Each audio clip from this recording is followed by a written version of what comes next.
Hey, welcome back everyone to Closet Chaos and Chair Confessions. This is episode 2 of our special guest with Annie Berkey. And if you did not listen to episode 19, which is our previous podcast, please go back and listen to that because this is an addition or an add-on to that episode. So you might be not totally lost, but you need to go back and listen to episode 19, which is the first episode with Annie, so you can get the basis of what we're adding on to today. Yes. We also changed scenes today. This is the first time I've ever done the podcast out here in my salon by the window, which actually is probably best because it has better lighting. Like, Des, why didn't you do that before? I don't know. I can't answer that. Sometimes I just have to learn for myself. So there we are.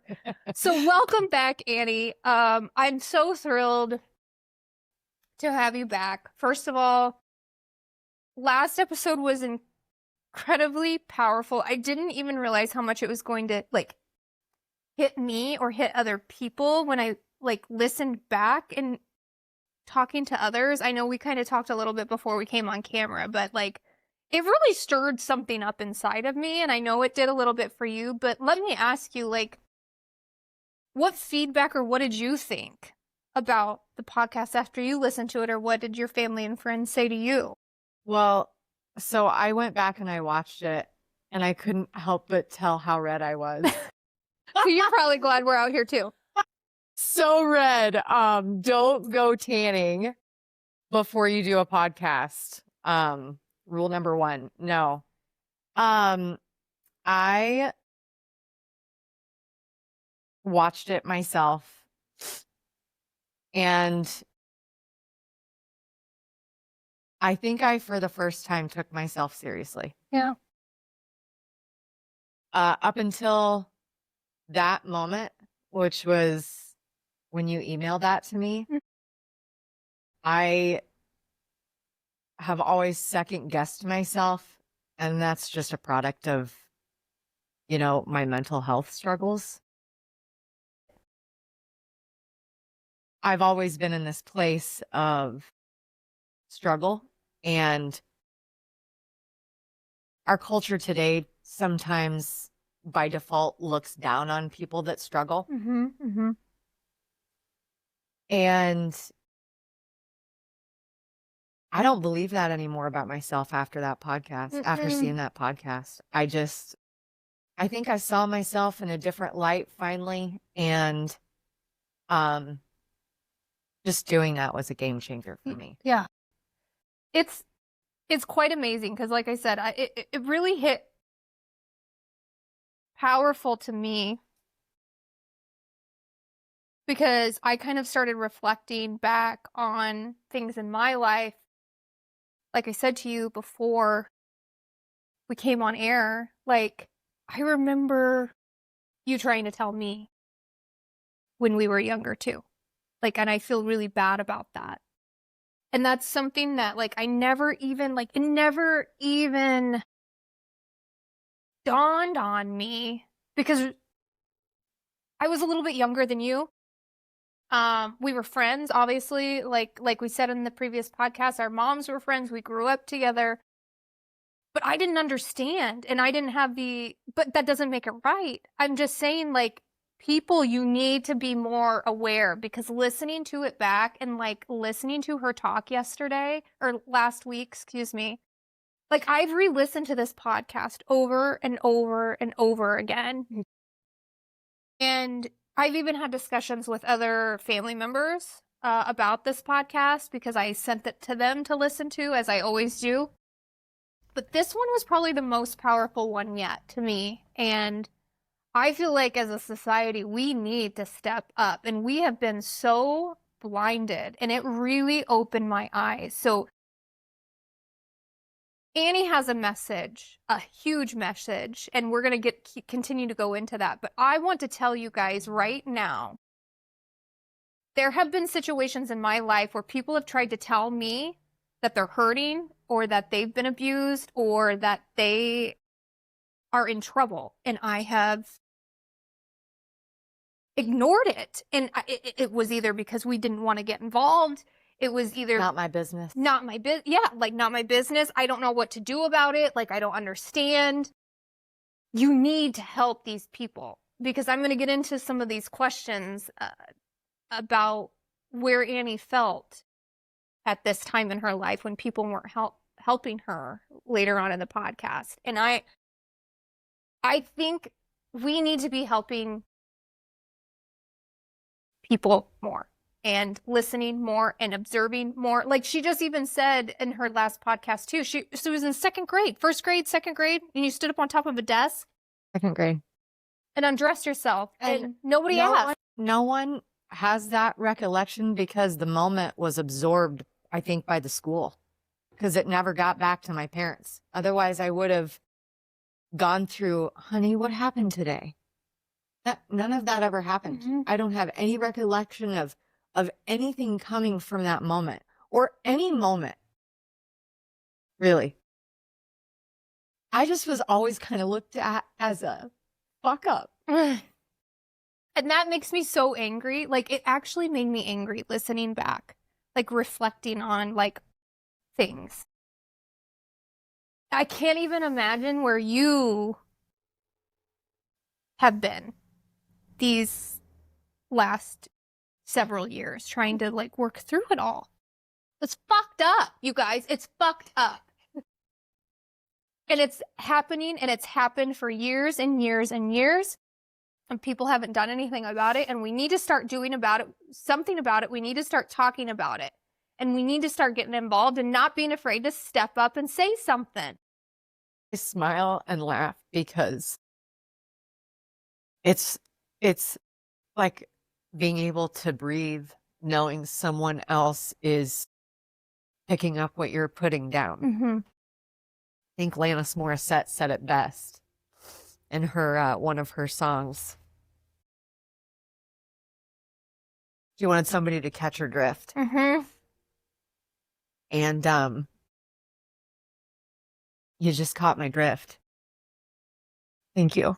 Yeah, of course. God, it's about fucking time. I mean, that's all I got to say. You're welcome. But I want to ask you, like, kind of continuing processing last week. Did anyone reach out to you or say something to you or listen to the podcast that's something that stuck with you? Yeah, so I've had a couple different people respond. I had a young woman that I used to know from a few years back. She came out of the woodwork. I had no idea that she felt about the issues like I felt. And she just was really, really encouraging. You know, her energy around the whole entire response to the podcast was super positive. And I had another person that responded and said that I've known that you've had this in you the whole entire time. You know? So hopefully this is just the beginning. I think it is. You know, hopefully this is just the beginning. I feel like my life was spared for a reason. And because there's so many times that I should have passed away just from something on my own path that about took me out or myself. Mm-hmm.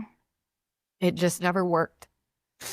And I'm here and back from hell, you know, to tell a story. And I'm just excited because I feel like I finally have something to offer. You really do.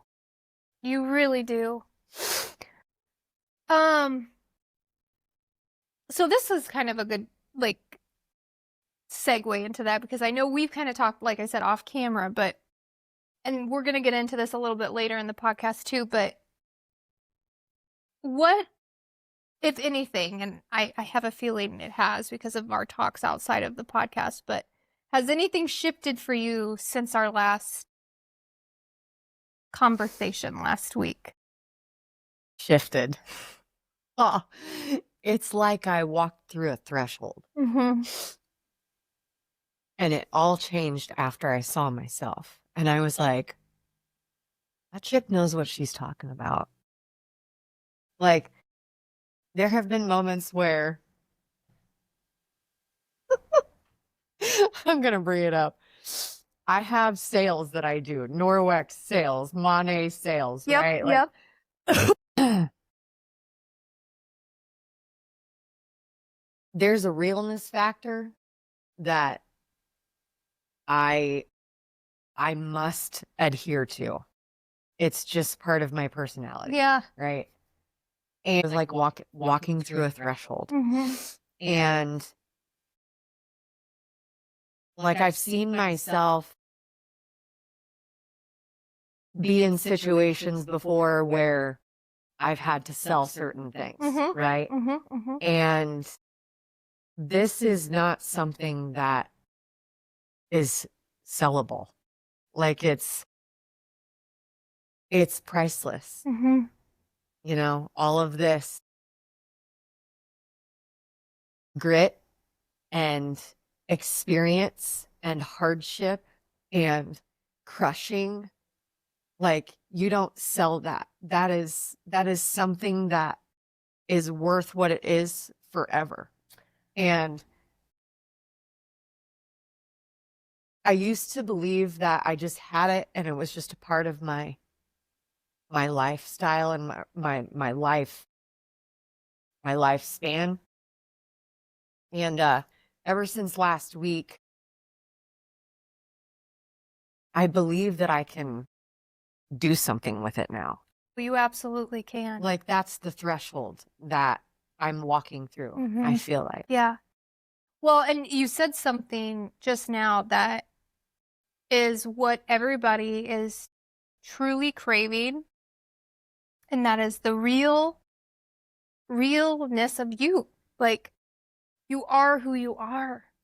And I love that about you. That's for me as a person, especially in this point in my life. I don't know how anybody else feels. And I know my clients know this because I've had many conversations with them behind the chair about this. But if you don't come to me and you don't know me personally, I value realness so much more. I don't care what you've been through in life. I don't care that you did meth. I don't care if you did anything bad in your life. Like, I just care that you're real. Yeah. And I think you and I have talked about this. I think the world is craving realness. We've been authenticity. Yes. We get stuck on these trends. Yes. And they're trends because so many people do them. Yes. For such short bursts of time. Mm-hmm. And it's like doing something to my attention span and it's annoying me. Yeah. It's annoying. It's very annoying. Like I want to have a real conversation, in-depth conversation, intelligent conversation, something with some type of substance that someone can hold. I don't want to have these surfacey conversations anymore. Mm-mm. And you know, it's the connection piece. Like, let's go back to what you were saying just a little bit ago with paying attention to people and understanding and meeting them, you know, on their level. We talk about this in my church. You know, how do you share the love of Jesus? Well, you connect with people, right? You have to find a connection point. Yep. And in order to do that, you have to do the understanding things. Like you have to be understanding. You have to be curious. We have to be curious again. Yeah. Like we have to be actually, we can't be, I'm not going to say we can't be. I mean, if we keep going the way that we're going, that's what we're going to get. But like, we're like this usually with our phones. Yes, we are. Planted in our phones, you know, just keeping the world out. And we need to come back to curiosity about how people are doing, caring, you know, all the basics. Yeah. We do. And genuine curiosity, like what you Yeah. said, genuine curiosity about truly caring about the other person. And you brought up something just now, which I want to kind of take it back to kind of where we ended, was you just brought up God in your church. Mm-hmm. I want to go back to where you kind of started that journey with Teen Challenge. Teen Challenge. Teen Challenge. I was calling it team, like it was a team. Teen Challenge. Teen Challenge. TEEN, as in Nancy. But you said it's not for just teens. It wasn't for just teens.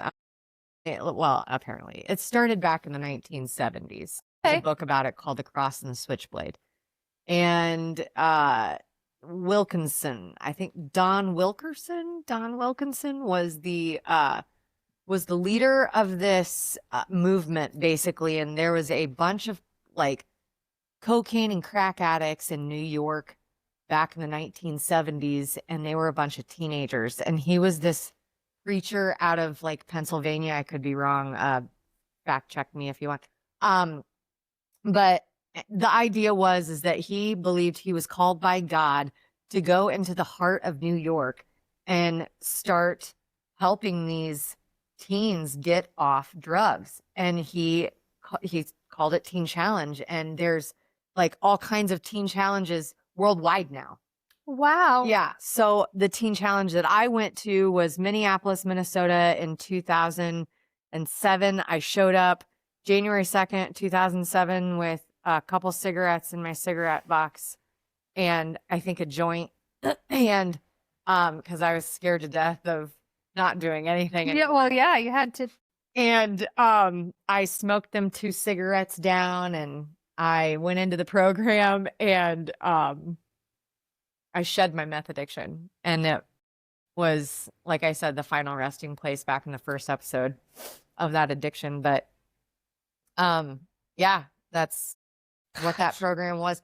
It was a pretty incredible experience. We went to I went to the teen challenge that had the choir of 500. Uh-huh. We were all dressed up in our black and whites every Sunday. Sometimes we got up at like 3 a.m. on a December morning up north. It is so cold. So cold. So cold. You're talking like 20 below. And that's normal. Okay? In Minneapolis, Minnesota. Yeah. Yes, you're right. Yeah. And I'm an Iowa girl. And we don't have that cold of winters. Not and generally. So, the footwear that I took I was not prepared. Let's just say that. Anyway, I was wearing these bougie heels, high heels. They looked like Burberry high heels with my black and white attire. And, I mean, I was dressed to the nine, because I started taking care of myself. And Yep. started to find my femininity again. 20 below, we get up at 3 a.m. to get in our hose and full makeup and all that and go to Duluth, 3 hours away from Minneapolis, to sing and give testimony. And I gave my testimony many times about almost losing my life and God redeeming that. And like I said, I was there for 22 months and it was an incredible experience. Yeah. Yeah. What did you think the first time that you like walked in there? I know you said you brought 2 cigarettes and a joint. Were you like, what the hell is this? So it's a faith-based Christian treatment center. And oh man. So right off the bat, like I'm fresh off this, like I think I'm still kind of high a little bit. Yeah. Going in. How long, let me ask you real quick, just so people can take reference. How long after the arm muscle incident at the hospital did this happen? It was like 4 months. Okay, 4 months. Okay. So you are fresh. Oh yeah. Yeah. So there were other women in the program that had been in there longer than I did. So we were at all different stages of healing, right? And I came in and I had so many shells and so many, I'm not going to say personalities. I was the same personality, but I would collect these exterior shells that would make me seem more tougher than I actually was. One of them being I had a Harley Davidson phase and I had a military camo phase. Oh my God. So funny because I had it too, but for different reasons. I had a Grateful Dead phase. Oh, I love this. Yeah. And so, I mean, I would wear those pieces in a way where I would repel people away from me because I didn't trust anybody from having been through the sexual abuse and then going through the addiction and all of the things that was in that time frame. I mean, we're talking about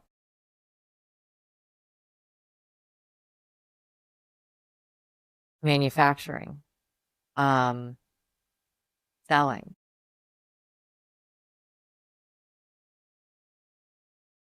myself.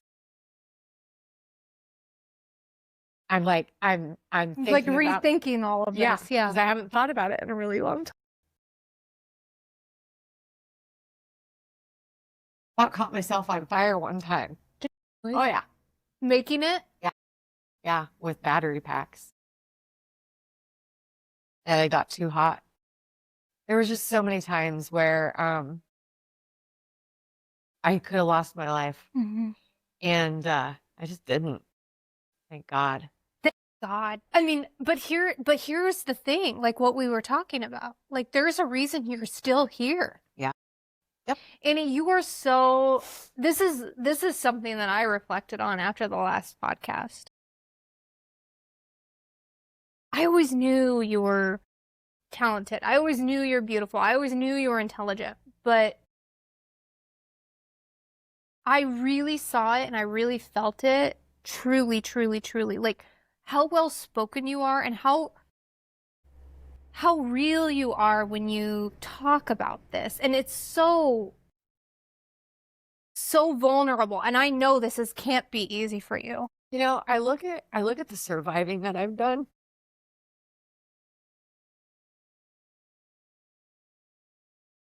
And I sometimes get really mad because somebody noticed what the fuck was going on. And I could have course corrected. Yes. I could have changed the trajectory of my whole life. Yeah. I wouldn't have had my kids, and I don't think I could ever take that back, right? But like, I was not stupid, and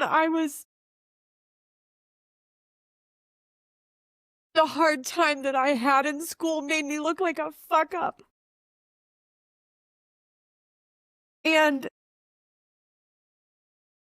people around me didn't see how smart I was. I was dubbed that I had comprehension issues. No. And so, like, that perpetuated itself. And, you know, I just assumed that I was stupid. You're not stupid. You've never been stupid. And I look at the surviving that I've done and the fucking ladder that I've climbed. And I'm like, damn, bitch, you fucking did that. Yes, you did. You did that. I can't imagine what it would have been like had I been given the opportunity to actually go to college or put my mind to something, because I wasn't a waste.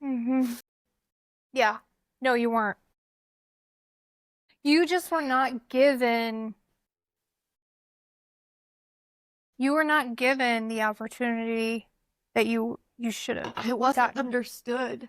No. I wasn't understood when I was acting out, and I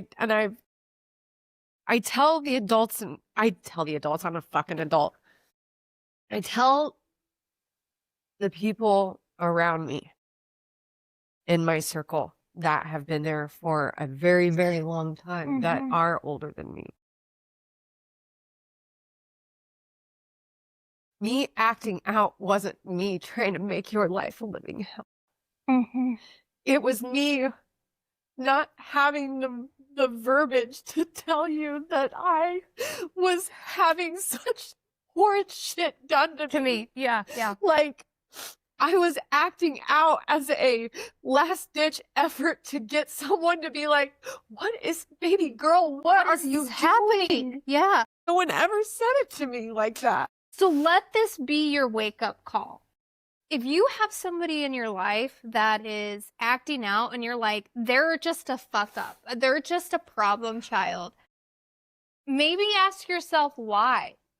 What's going on at home? What's going on at school? You need to be asking your fucking kids this too, you guys. If you're not recognizing this about your kids, Pay attention. pay attention. Pay attention. Are they moping around the house? Are they able to have conversations with you? Like, are they happy? Are they at peace? Are they adrift? Are they fighting with you constantly? Constantly. These are all signs. Are they promiscuous? Are they drinking a lot? Are they... There were so many signs. There were so many signs. You're right. And that's what I kept going over, and I replayed it in my head over and over and over again and over and over and over again. And it just like made me more mad, Annie. Because you're right. Like, I'm not saying you particularly, but people in general that do that, act out, They're do trying to drugs. communicate. That's communication. Yes. That's not misbehavior. That's communication. We need to start having more open, honest conversations. And if you're not learning anything from this podcast, stop being superficial. Stop being afraid to ask the hard questions. Stop being afraid to stand up. Start asking the hard questions, you guys. Start asking your kids these questions. Start recognizing these things. We as a society need to. It's wake up time. Yeah. Because here's the deal. Our youth is our culture. They are going to decide what's cool, what's not cool, what's acceptable, what's not acceptable. And if you don't get in there and get that narrative right, they're going to run with useless information in a direction they have no business going. They have way more technology these days and access to things that we even did. Like, can you imagine if we had social media like we do now? Dude, I don't even let my kids here's the deal. My kids, this is how I'm going to run my house, okay? My kid is 12. My Apollo is 12. I told you 11 last. Oh, I don't care. It's 11, 12. I mean, I forget. I remember the ages of my kids because of how crazy I get sometimes. I mean, that's pretty normal for most parents. Mom brain. But Apollo is 12. And I tell my kids, I'm not paying for a phone. I'm not paying for a car, because you're going to have to start learning where to live somewhere. Yeah. You know? And I tell my kids, you're going to get a job at 14, because that's when you need to learn. Yeah. Okay? Responsibility. You get a job when you're 14, you can get your own phone, but you're not going to have social media until you're out of my house. 18, you can have social media. Because what that does is that gives your kids, it doesn't give your kids access to the world. It gives the world access to your kids. Bingo. Okay? And that's dangerous. Very. Because we live in a day and age where there's AI now. Okay? And my thing is, and I hardly post things on Facebook about my kids anyway anymore, because I don't want people to get pictures and fucking AI it and then make it look like my kid is doing something. I'm not playing those games. Yeah. No, I get it. That's why I don't care what you think about me. My kid's not getting social media. He's not getting a phone unless it's a flip phone and he can pay for it and he can pay for his plan. Like that's how we're rolling. Absolutely. I mean, because it's dangerous. It's very, very dangerous. Very dangerous. In fact, my sister and I were actually having a conversation the other day after we talked about your podcast. And she was like, I'm not letting my kids go to sleepovers. Ever. Oh. Unless it's to my mom, Yep. which it would be grandma, or Yep. me, auntie. Yep. Because she's like, I remember going to people's houses, and she remembers a specific friend of hers where the dad was a creep. Yeah. And Yep. he said weird things. He never did anything physical to her, but he looked at her strange and he talked to her strange. And even Those I are felt those the creep. social cues, Yes. right? That we need to be privy to, that we need to, like, when it pops up on our radar, we need to know what the fuck that is. And we need to know what the fuck to call it. We didn't have that. We didn't have that variable when we were growing up. We didn't have any of the education piece. We didn't have any of the verbiage. None of that. Nope. Now we do. Now we do. Know better, do better. Yeah. And talk with your girlfriends. Talk with Yes. your kids, you guys. Yes. Have the conversations, because if you're not having those conversations with your kids are having those conversations with other kids. And that's where things get confused. And you're not wrong. Right. Especially with social media the way it is. Yeah. We didn't have that, you guys. No, thank God we don't. And didn't. And didn't. God help. I mean, ooh. Okay, so tell me what a typical day at Teen Challenge, before we move on to like anything else, what did it look like there for you guys? So,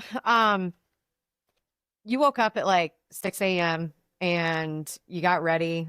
Like, I have always taken care of myself. I've always valued look good, feel good, do good, be good. Yes. That's what I tell my kids when too. they're walking out the door to go to school. But look good, do good, or look good, feel good, do good, be good. Yes. And it starts with how you take care of yourself. And so I never like let that go, even though I was letting myself go in a lot of other ways. When I got to Teen Challenge, like, I started to restore that feminine piece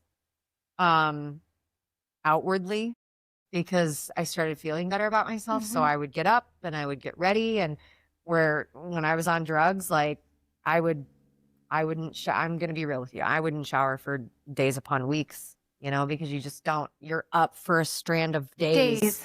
And you just don't think about it, and you don't think about it until you come down and start eating, and then you're like, okay, we'll shower then. But so I started taking care of myself again, and I would get up 6 a.m., full makeup, hair. We would go down. We lived at 1717, or no, that was 1717 Portland Avenue South. I can't remember if that was the men's address, but anyway, we would all get up. There was probably 50 of us women in this house. It was an old brick, old apartment building that had been turned into a Teen Challenge. Rich Sherber had bought it for $1. Really? Yeah. And then renovated it? Well, it wasn't really renovated. It was worked on by Teen Challenge students. Okay. If like a work project. Yes. Okay. If any of us had trades, we gave back to the program in that way. Oh.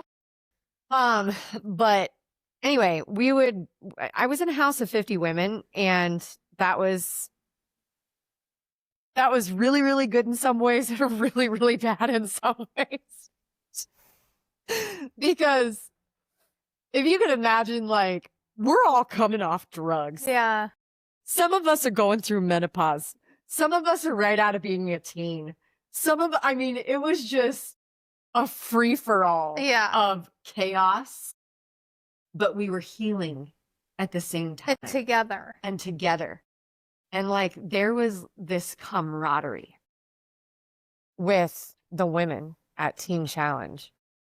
And I will never forget most of them because that was such a special time in my life. But we would wake up, we would go to Bible study in the morning, and, you know, we would all pray, and then we would do another portion of the day would be cut out for character development, and we would go to this other building.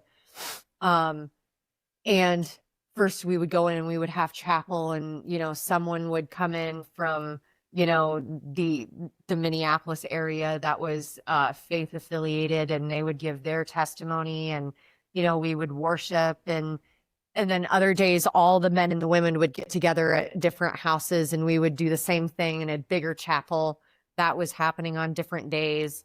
And you know, when I went to the program, that's when Christian rap was starting to come out. Yeah. And so that was like a really refreshing piece, you know, because I felt like God was answering our prayers right there. I was like, At least we got good music. yeah, like, I don't want to do this hymn crap, you know, like, I don't blame you. I didn't want to get sober. There was part of me that didn't want to get sober because I was like, this bullshit it's boring. I don't want to do this, you know? I feel it changed because Christian rap became a thing. And like, there were days at chapel where we'd play Kirk Franklin and we would all just be grooving in the spirit and praying and dancing. And oh my God, it was so refreshing. And I was like, man, this is fun. Yeah. So I came alive in ways during that time that I never would have came alive anywhere else. But yeah, so like we would go to chapels and then we would learn all these Bible verses. We had to learn so many Bible verses in a week. So we were constantly ingesting the word. We had, you know, therapists that we would see throughout the day. We would go have lunch together downstairs in our place that we were living in. And then like on Saturdays, so like it depended on where you were at in the program.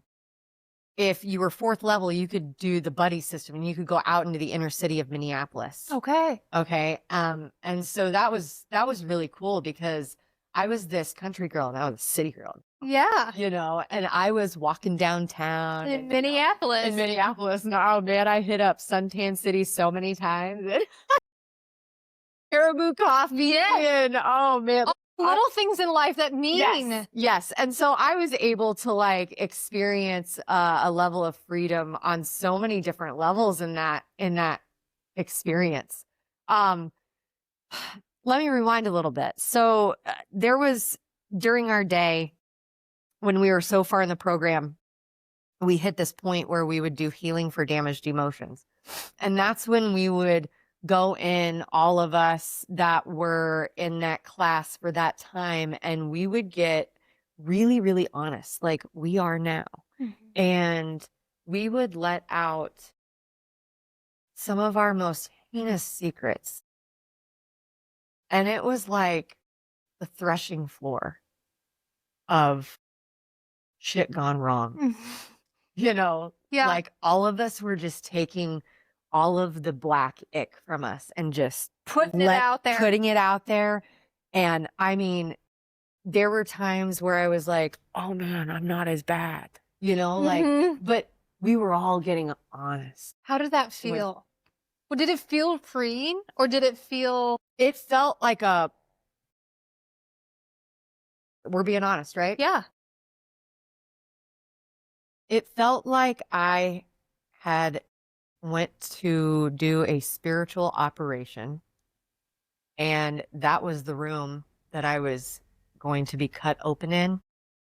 And to talk about those things felt like being filleted open. Mm-hmm.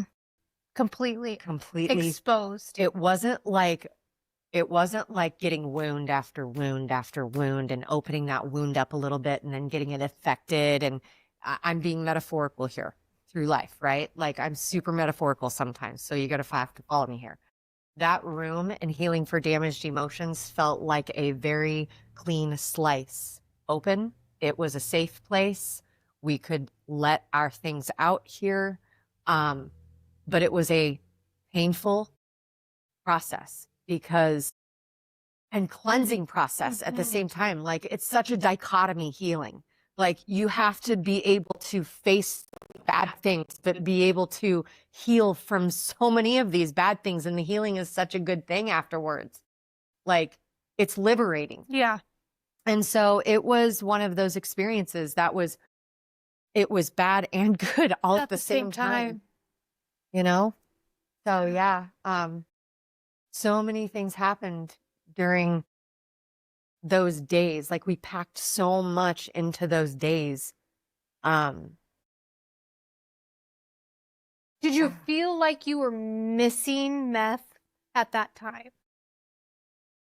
Like, because they were so packed full and you were feeling so like motivational and being around others and like freeing yourself, did you feel like missing that piece? There's this tipping point that happens when you've exposed so much and you're not holding on to as much heavy luggage anymore, you don't have as much reason to medicate. Got it. Does that make sense? Yes, it does. I medicated with meth. Uh-huh. So the more I began to take one step in front of the other and heal, the less I Needed that to escape. And so there was like this evolution that happened, especially the more that fresh girls would come in off the street. You would start to feel this. The more you got into the program, you would start this, or you would feel this, like this pride almost for, you were proud of yourself for being as clean as you were and getting away from who you were and changing and evolving. So yeah, that was like I said, I've evolved through so many versions of myself, and that was one of the biggest evolutions that I went through. Yeah. I could see that. I remember so when you do drugs and you're trauma filled and you're just full of ick and shit and ugliness, and you just don't want to care. Yeah. You get into this mindset of not caring, and that's the norm, right? I don't give a fuck. Like, I don't give a fuck, right? I don't care. And I was probably 7 months into the program, and it was snowing, and Minneapolis is beautiful in the winter. And we were living in a brick building, and there was nobody in this wing that I had gone to. And it was like another living room. And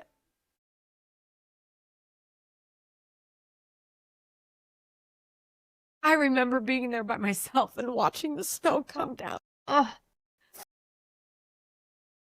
I just overwhelmingly started to care about all this stuff. And I was like, what the fuck?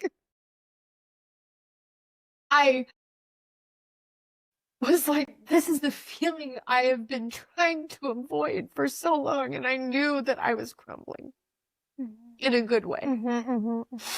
I knew that I was crumbling. And it's been a slow crumbling ever since. It's been a good crumbling. You know, there's good crumble and there's bad crumble. This was a good crumble.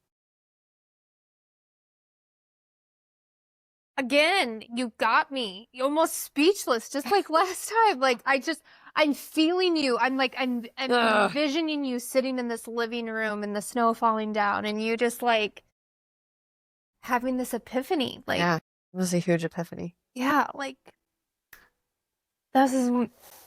It was another layer uncovered. It was another layer that I had armed myself with to protect myself over the years that finally lifted. Yeah. Yeah. So what does a hard day look like for you Now, reality-wise. Okay. A hard day. Well, usually it's got something to do with hormones at this point in time. You're not wrong. Like, I want to say about 5 years ago, shit started to go south on the hormones. And I didn't exactly know that I would have this thing sideways until it was almost too late. And I almost did spin out and ended up in the ditch without a family, no husband. Like, listen, I'm not talking like for real, but like where my hormones took me in my mind, I was so convinced that my kids didn't need me around and that I was a shit wife. Yeah, this is what my hormones did to my brain. Okay, I get you. I And feel you. like, it was like severe brain fog that would cause me to forget like the most simplest shit. And that right there would perpetuate frustration. Mhm. Like, I'm getting frustrated talking about it. Right? Like, calm down. Somatic exercises. Do you have a bowl of fucking ice right now? No, but I have wine, but that makes her That turns my face red. go stick your head in the freezer for a second. We'll pause. Okay, so this is obviously a touchy subject with me. But you know what? Everybody's gonna relate to this, and so am I. Wow. I'm feeling you right now. Okay, so the hormones. So like, what does a tough day look like? So when my hormones get the best of me and I feel like my whole family's against me, Mhm. and so I'm a bitch to my family. Yep. And I'm like, don't even need to be a bitch to my family because it's just chemicals in my brain. Yep. Right? Yep. But I'm short-tempered. I'm not patient. Like, I'm here now just talking about it. This is me. I know. I'm authentic to a fault. You're seeing it. So am I. So am I. So am I. I will tell you that my listeners appreciate that. That's why they come to me, because hope so. I'm authentic to a point. You either love me or you hate me. Oh God, I've always said that for years. Yeah. And that's the type of person I am. And I've even told people this, even listening to the podcast. Like, if you don't like real world, if you don't like some of the things I have to say, just turn it off. Yeah. Like, Don't listen. fuck off. Seriously, like, this is what I'm talking about. Like, if you don't agree with us, if you don't agree with what I have to say, just turn it off. You don't have to, like, blast us. You don't have to, like, troll. Stalk me or troll. Yes, troll me. Like, it is what it is. We live in America. We have a difference of opinions. It is what it is. Look, I look at it this way. Like, people can only accept what they're cognitively aware of inside themselves. Yeah. And if you're getting that much pushback on authenticity, that is a you problem. Yes.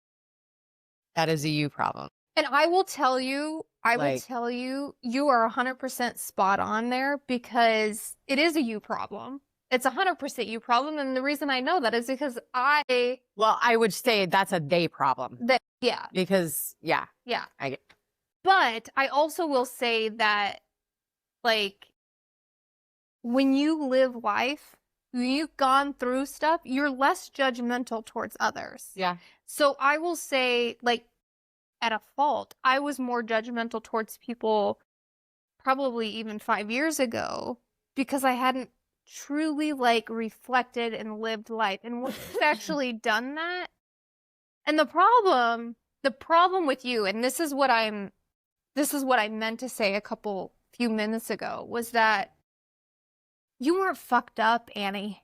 You just experienced things at an age that you shouldn't have experienced. Yeah. And people saw that as a fuck up, but that wasn't your fault. Yeah. And when you as an adult realize those things, and when you, like, reflect truly on yourself and, like, realize that you're not perfect either, like, whether or not you've done meth, whether or not you've been abused, you've done something fucking wrong in your life, you've had something bad happen to you that's triggered a trauma response. Stop being so judgmental. Yeah. Look at other people and have compassion on them. Yeah, like I can't, because of the things that I have had to walk through, and I've been on the other side of judgment, I cannot judge. I mean, like all my people that I've cleaned for, they love this about me. Like if I walk into a home, I'm not judging. Like I'm not judging what that house looks like because I have been in such a hot seat of judgment, and I literally can't stand it because they're not gods, so they don't get to take the gavel and say, this is what you are, or this is what this is. Like, no, like it's all opinion. Yeah. Like I was just thinking about this today. I don't judge situations, I contemplate situations. Because if I'm the judge, then that means I'm calling that situation what it is. And that's not my place. Yeah. Right? If it's in my wheelhouse and I know about it and I'm the expert on it, then I can say one way or the other. Right. But I'm not an expert in your life or in your life, or I'm an expert in my life. Yes. And yeah, I think that's very well put. You're 100% right on that. Like, and I'm just going to leave that there because that was spot on. So let's talk about God and faith, because I know you said this was a Christian-based center, but a lot of people can feel like intimidated by faith in God. And I know a lot of people have kind of strayed from church because of that judgmental piece. Yeah. I mean, I even grew up. I love my faith. I'm a Christian woman. I love God. I believe in God. But I grew up as a Lutheran Missouri Synod, almost as close to Catholic. And I'm not trying to be mean here, but there is a lot of judgmental stuff there. Yeah. And I want to know what finding God looked like for you, not just the church version, but like the real version. Like that's the only type I'm in pursuit of. Amen. Right? Just because when you feel like you've been to hell and back, you're like, I'm not fucking around. Yeah. Like, I need a savior. I know this probably sound contradictory to hear that coming out of my mouth. But I'm real with Jesus, and Jesus knows me and knows that I have the mouth that I do and knows what I've been through, and I still feel his love and I still feel his leading. But let's talk about that whole piece. Me and God have been, it's been a roller coaster. Because, you know, at a young age, I had the shit hand that I did, and I kind of felt like, because of my experiences with negativity, I just kind of felt like the world was out to get me. And if there was a God, he was in heaven with a magnifying glass just trying to burn me because I deserved it. That's literally what I thought. Really? Yeah, because my experience on earth kind of dictated how I connected with God. Does that make sense? So like the relationships that I had here on earth, I confused with that's how God was too. That makes sense to me. So I didn't think God was good. Yeah. I felt like he was judgmental. I felt like he was out to get me because I did wrong. But you didn't. But I didn't. Yeah. And so I met God for the very first time. I went to church when I was younger. I went to church camps. I did what all kids do, I think, you know, in small town Iowa, when they go to church camps and you sing Kumbaya and you accept Jesus into your heart and Yep. you know, like all the things. Yeah. And even then there was like dysfunction, right? Because that was when I was like 14 years old going to those places. That was 2 years out of my sexual abuse. Like I was So harboring, fresh. hiding all of that. Uh-huh. And so I didn't understand that Jesus could be my savior from all of that. I was not making the connection. And I dove into the drugs head first, right? Like that was where I found my solace, was medicating like that. And then when I ran into, Kim and Jenny, my angels over in Osceola, they opened me up to a whole new world that I never knew before. Like I didn't know how to pray. I didn't know how to make God tangible. I didn't know that he was a real thing. Like I didn't know that Jesus did what he did for me. Mm-hmm. I didn't know it like they knew Yeah. it. And that's kind of where I learned all of that for the first time, like entry level. So like there was this burst of love that I had for Jesus, and I was like, I'm an awesome Christian, like I'm gonna be a Christian forever, and it's gonna be great. And like the problems still weren't going away. Mm-hmm. There were some really undeniable things. Okay, so here's how God has been with me during my timeline. So here I am going along in life. I am fucking up hard, right? Not giving a shit what I am doing. And God's like, I'll get my arm cut off. Yeah. Because this situation happened. Like he has really had to wrestle me. Because I don't trust things because of what I've been through. But he knows. Yeah. He knows that. And he's pursued me so much. He has pursued me in some very violent ways.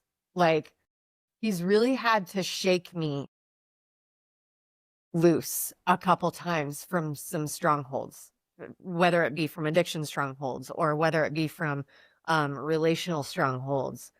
He's really made himself known in big ways like that, but like on the regular everyday to day level, it's not fireworks. It's needed to be this quiet knowing that he was always in the background because of my mental health. It's gone like this. Yeah.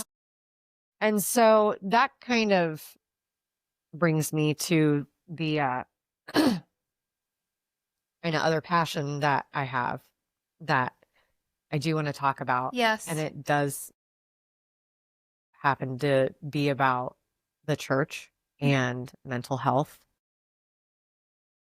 I went to Teen Challenge and got sober. That's one thing. Living and thriving and living in your being and being healed is another.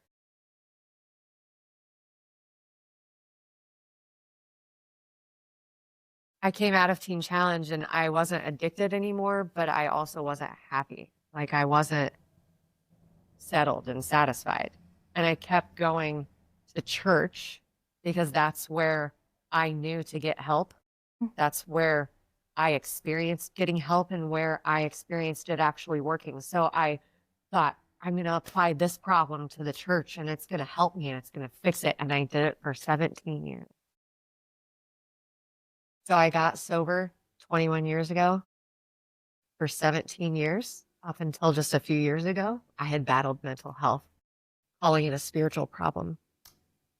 And it wasn't a spiritual problem. It was a mental health problem.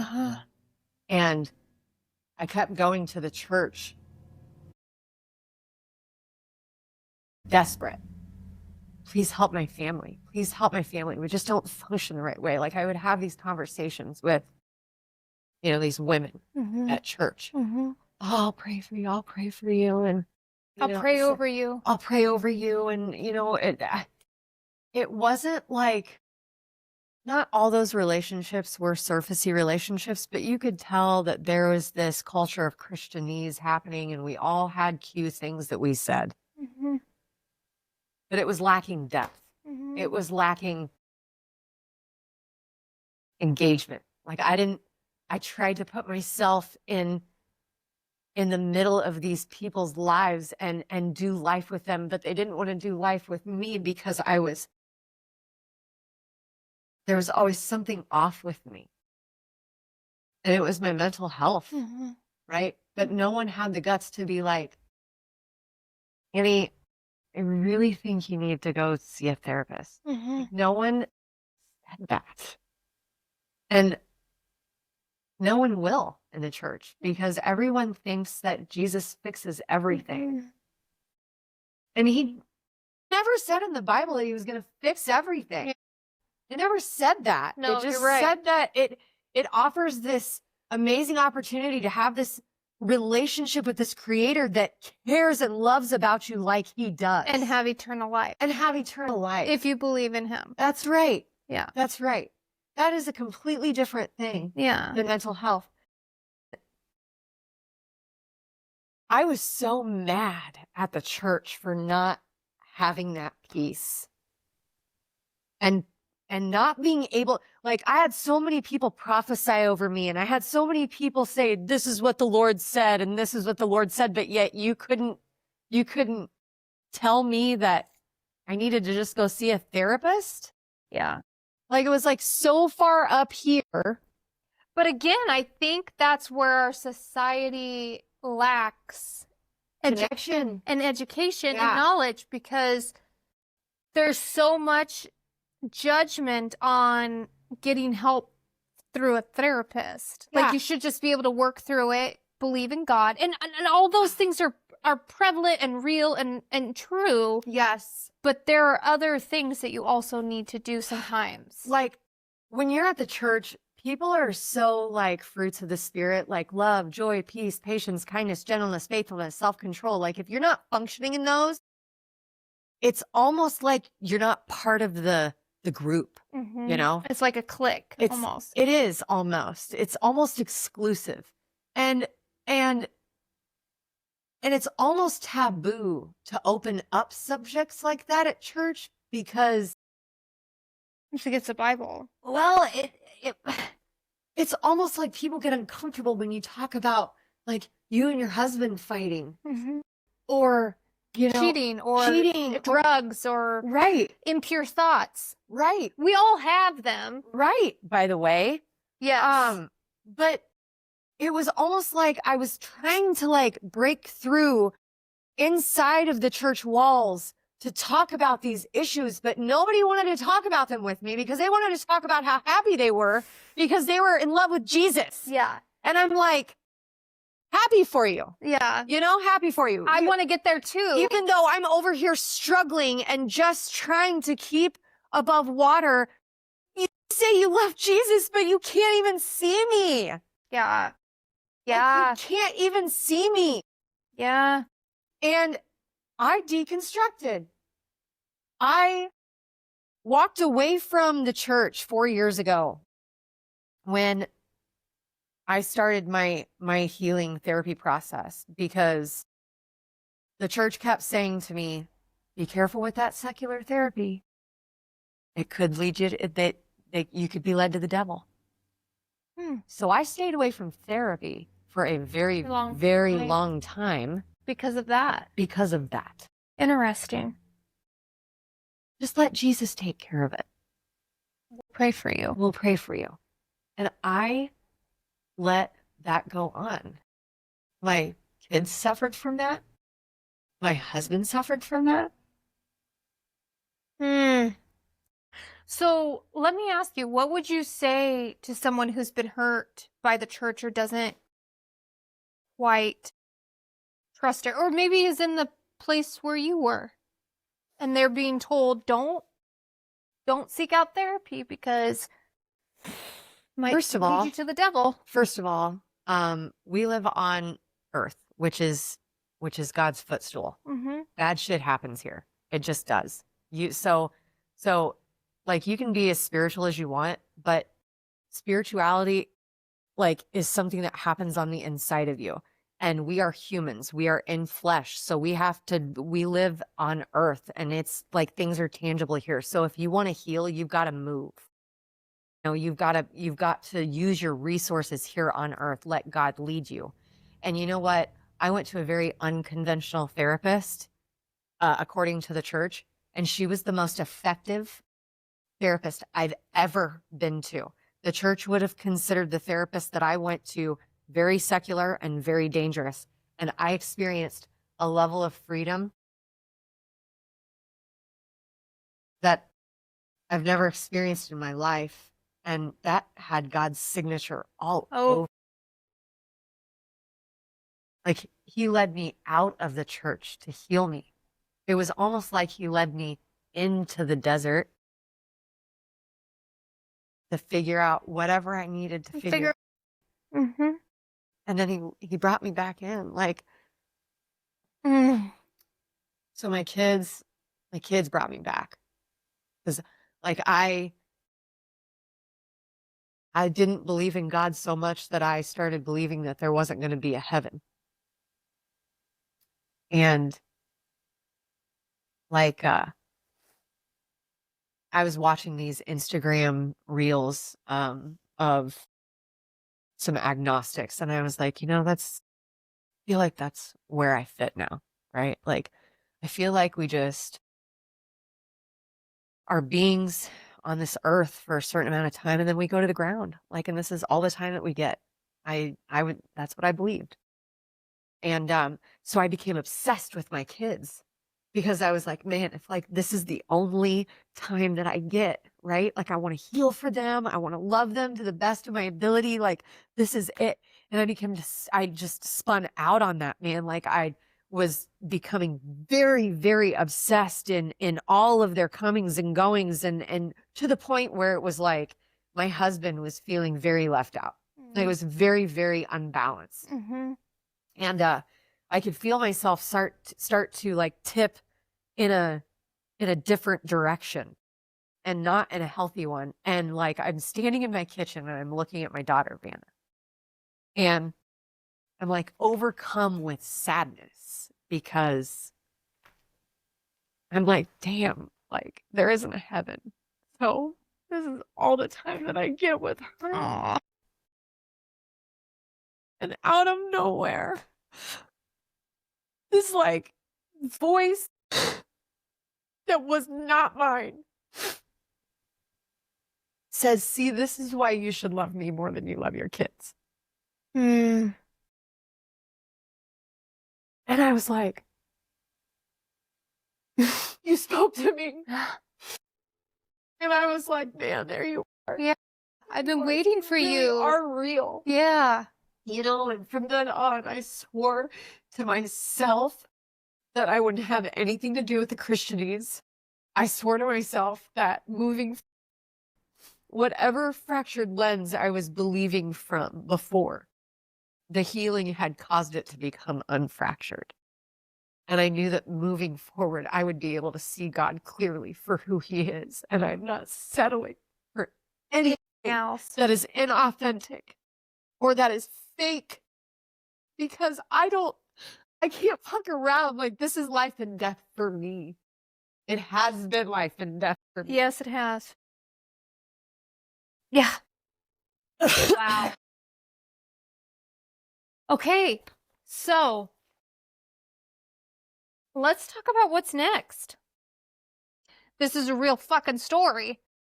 Real life. And it's real and raw, and that's what we need. So what's next? What's next?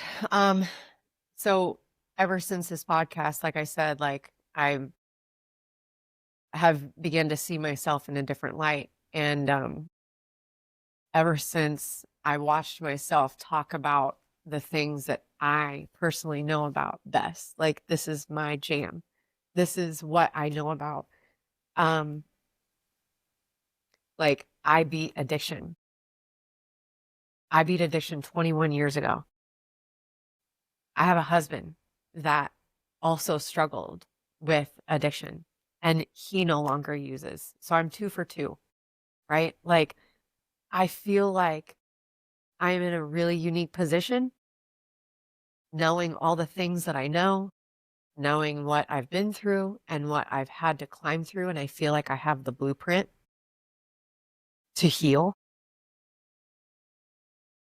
Is it the way everyone needs to heal? No, I think everyone heals individually, but I feel like I have something to offer for this time in our lives.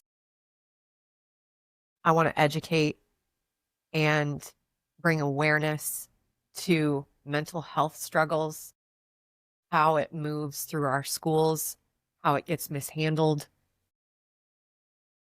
what signs to look for, what cues to look for. I want to talk addiction prevention, addiction prevention in a way where we are not defending against it, but getting on the other side of the cart and horse and becoming proactive and bringing a message of authenticity to our youth about some of the struggles that my generation has gone through so that we can change Course. so we can change course. Yeah. Because there is so much pain that we can dodge by awareness. You're right. We have more mental health than we've ever had. Yeah. I would imagine we probably have more addiction to things than we've ever had. Well, the mental health epidemic has been handled with more medication. Yep. And the problem with that is that, and you hear this a lot in our culture now, thank God, but you're not going to the source of the problem. Like, there is a root to the problem. So, like, example, my addiction was the fruit or the product of the sexual abuse. Correct. So, in order to deal with the drug problem, you have to deal with the sexual abuse. And if you don't have the infrastructure or the blueprint to deal with the core issue, if you don't know how to deal with the core issue and handle it in a way that you wire it for what it needs to be and heal from that, you're going to constantly see the fruit of addiction. Period. Mm-hmm. Mm-hmm. Yeah. That's true. Yeah. Let me ask you, kind of going back to what I said earlier about we need to start listening to people. We need to start observing and paying attention. What would you say to somebody? Because I think you're the best person to answer this question right now. What would you say to somebody who doesn't feel safe or listened to? Like what you were in that stage from 4 to 12 and from 14 to... This is like what I would say to myself when I was that age. I would say, whatever you're living in, this is not what safe feels like. There's a difference. Mm-hmm. And if you don't know it, you should know that you're loved. Go where the love is. Go where the love is. Did you hear that? I want to say something too. Going back to what I said earlier about after the first podcast, I really reflected. And let me preface it by saying I had always said to people, remember when the Me Too movement happened? Yep. Okay. And all these people started coming out, and I'm like, I never had anybody come to me and say that they were in trouble or in need, and never had anybody. But when I listened to you talk in person last week, and then I re-listened to the podcast 2, 3, 4 times afterwards and editing it, I remembered, like I said at the beginning of the podcast, you trying to tell me something when we were in Disney in Florida. God. Do you remember that? Oh, we were on the bus. We did Barbie Girl. Yeah. On stage. And then we got on the bus and I think we were heading back to the hotel, and you were trying to tell me things and I wasn't comprehending or understanding. And I remembered that, like, it came back to me like a flood after we talked last Coming week. to me like a flood right now. Yeah. And I want to tell you, think back, think now. When people come to you, do something about it. Say something, do something. I thought I wasn't part of the problem for so long, and I've been part of the problem. I was part of the problem. My mom was part of the problem. We all were part of the problem. You tried to tell people, Annie. I did. Many people have tried to tell people. So please, please, if you take nothing else from this podcast, which I don't know how you can't take anything else from this podcast. You must be living under a rock. But please just be more observant and more aware of people around you and what they're saying to you. Listen to them. Like, you're more impactful than you think. Yes. I think people are more impactful than they think. Yes. And I think right now, like, we're living in a culture and society of, we're so stuck in our electronics that we have become so desensitized. Not only that, but like the stuff that we are seeing happen in our world right now is like on a scale of bad that we can't Even imagine. Like, we just watched somebody get assassinated on TV like less than a year ago, right? Like, yeah. Unfortunately, I watched that over and over and over again. I couldn't believe it. But like, that's why we're desensitized. And it's like everyone's screaming. So like, when somebody is really in trouble and they need to scream, no one can hear them. Yeah. Yeah. Yeah. I want to end this podcast by saying a couple of things. If you are someone that is a leader of a youth group, chamber, Rotary, church, women's group, any type of group of any kind, I really think you should reach out to Annie. I'm going to include her information, her social. I think she would be a great asset to speak at your engagements of any kind. I think you should reach out to her. If you have another podcast, I think she would be a great addition to your podcast. I think you could dive into so many different things. And you can help so many people. That is the goal. Yeah. That is the goal, is to make what happened with me mean something. Mm-hmm. Yeah. And I want to go back to what you were saying about Norwex and Monet and selling. Because also, if I've learned nothing else in business, I have learned that being real and authentic and being true to who you are, you don't have to sell anything. No. You be yourself and it sells itself. Yep. Because if you become the recommender or the person that people trust with, like, hey, Annie, I know you do cleaning. What cleaning products are best for my house, that are safe for my house? Yep. Or Annie, I know you're going through menopause. I know you've been going through some hair loss. You're using Monet. I know she's been going through the same shit I have, except it's different. This is hairy. This is my bag of hair. I carry it with me everywhere. It is my dignity in this bag. Yeah. And hair still too. I did have a lot to lose, thank God. But yes, this is what hormones have done. So if you need any Monet, it's working. It is working for me and for her. It's working. And we can hook you up. But I will tell you that just like living true to yourself and being that person that people can be too. In any business, you guys, use that. That is who you are. Yeah. That's what sells it. The products are blah.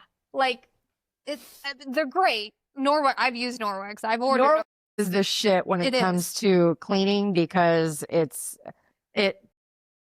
So like it's a rag, it's a cleaning cloth, so you don't have it pays for itself Yeah. for a certain amount of time, and you just wash it.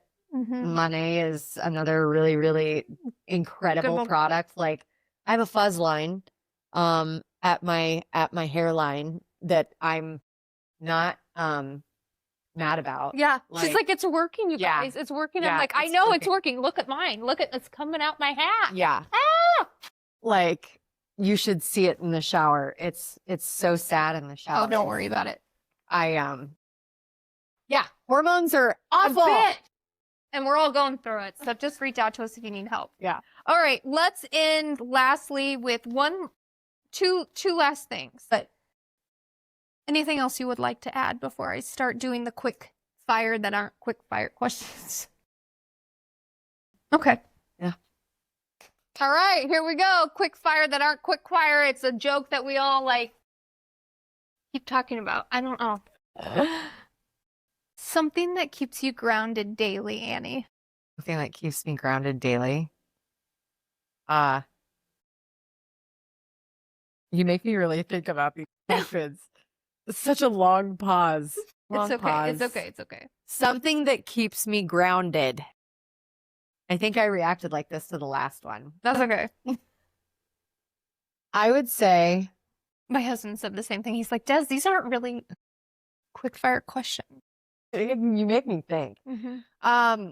So I would say something that keeps me grounded, that I have come as far as I have. I have so much to lose that I have gained, and this is how I maintain it and keep it.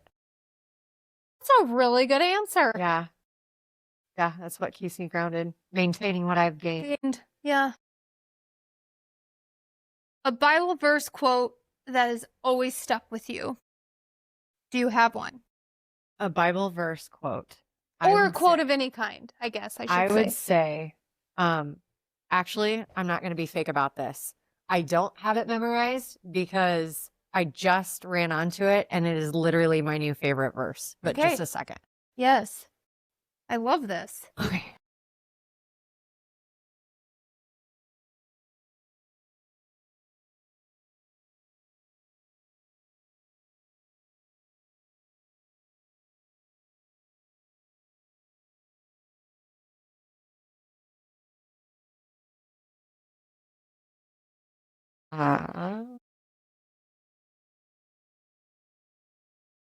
You're fine.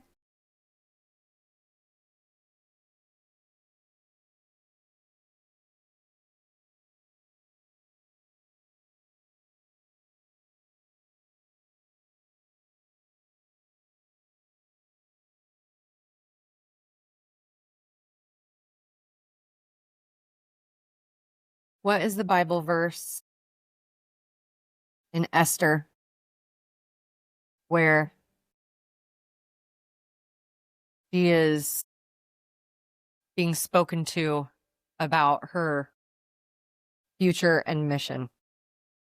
I actually And saw Esther. how not to worry.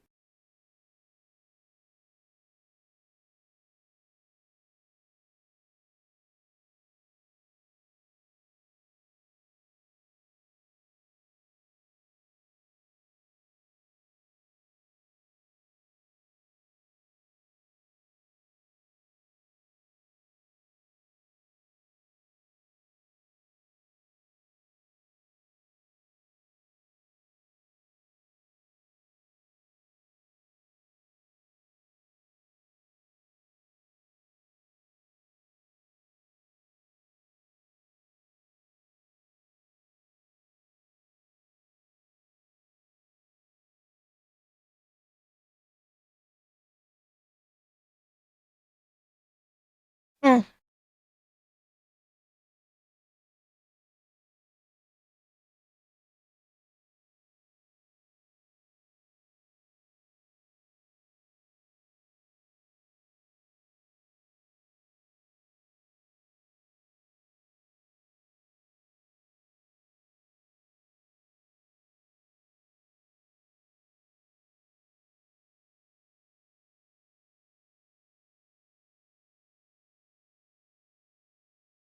Okay. So this is in Esther, and it's 4:14. And the verse is, "For if you keep silent at this time, relief and deliverance will rise for the Jews from another place. But you and your father's house will perish. And who knows whether you have not come to the kingdom for such a time as this." When I read that, I almost felt commissioned. It landed in me. And it was like, girl, if you keep silent about the things that I have brought you through, you are putting a lid on a light that does not need to be snuffed out. So yeah, Esther 4:14. I love that. I actually saw the story of Esther in Branson with my mom a few years ago. It was very powerful at the Sights and Sounds Theater. Oh, I bet that was crazy. It was really cool. Have you ever seen Nope. anything? I would highly recommend going to. I think there's one in Branson for sure. That's the one I've always been to. But there's another one in Pigeon Forge, Yes. I think. Yeah, and they do Bible stories. Very cool. I love that for you. What's something you don't tolerate anymore? Oh man. Anymore? Mm-hmm. God, there's so many things. I don't tolerate fakeness. Yeah. I don't do fakeness. I tend to just drop conversations like that and find my way out because I can't do that. I may seem uninterested, but it's because you're not meeting me at the depth I'm willing to meet you. I feel that so hard. You know, like I'm capable of holding those things. Yeah. And I don't think people know that about me, probably because I've been so quiet over these past few years because I've been evolving into something different. But yeah, I don't tolerate fakeness. Yeah, we'll leave it at that. Yeah, I love that. It's funny you say that because I over the last couple of years I've just completely stopped too. And my mom, for the longest time, I always laughed at her because there would be times that we would be sitting and talking to her, and then she would just like get up and leave and like go to the bedroom or like go to the kitchen, and we weren't done talking. She was just done with the conversation, and I find myself doing that exact same thing. I don't know why. Yeah. One, because I'm my mother, but two, because I'm also like you. Like, I literally just this last weekend, I was like having a superficial conversation. I didn't have any more to add. There wasn't any more, like, we weren't going anywhere. So I was just like, I gotta go to the bathroom. So I literally ended the conversation by saying, "Excuse me, I need to use the restroom." That's how I do it. Yeah, and that's a soft exit, and that is completely okay. It's, it's thoughtful. It's because here's the deal. Like I said before, people can only go to the depth that they have the capacity to be aware of. Mm-hmm. Like, I just posted this the other day on my Facebook, but like it's futile to try and call somebody out on their bullshit if they don't have the tools to be even aware of it. And so you end up causing a lot of issues for you and the person that you are trying to call out because it's they don't even recognize. No, it's not even on their radar. And it causes a fight because they're going to defend themselves. And like, I learned this in therapy. You have to respect other people's limitations. And that was so freeing because it was like, I have limitations. Sure. I have limitations where, I can somatically take so much. Like when the TV's on and the other TV's on and the fucking iPad's going and, and my kids come down and they're like, nah! Yes. And I'm like, what? What's going on? Yeah. I don't know what to take in right now. Yeah. Like that is my limitation. I can only go so far. I probably look like a crazy person responding to that, but that is my limitation. No, it's real. And so I have to remember that other people have their limitations too. And so, yeah. I love that. It's true because we do. You're right. You're so right. Well, this is what it looks like, you guys, when someone just doesn't survive their story, they like truly rebuild from it. And Annie has truly rebuilded from it. It's not been an easy process. No. It's not been a quick process. Like she said, she's sober 21 years now. She has so much to offer, you guys, and I really, if you're listening to this and this has resonated with you on some level, I really encourage you to reach out to her as a resource, as a sounding board, as a speaker, as an educator. I mean, you name it. She's there for you. Yeah. Let's heal. Yeah. And I truly believe, because I plan on talking to her about this afterwards, but I want her back on this podcast. There's so much more that we can uncover, and there's so many levels and layers. Yes, yes. And so many people need to hear this. Like I said, we just need to talk more, you guys, and know that you're safe in this environment and that you're not alone. So, yep. All right, you guys, thank you for tuning in. I know this was probably the heaviest, realest, hardest hitting two podcasts that I've had here, but I think it was about time that we got into it, you know? And I have so many real conversations behind the chair. And there's been so many things I found out about my clients that I didn't even know. And I know so many of you are harboring some of this pain and emotion and trauma, and we're a safe space to let it all out, if nothing else. If you don't have another sounding board or a safe space, please reach out to one of us. We're here for you. Thank you for tuning in, and we will see you next time. Bye, guys.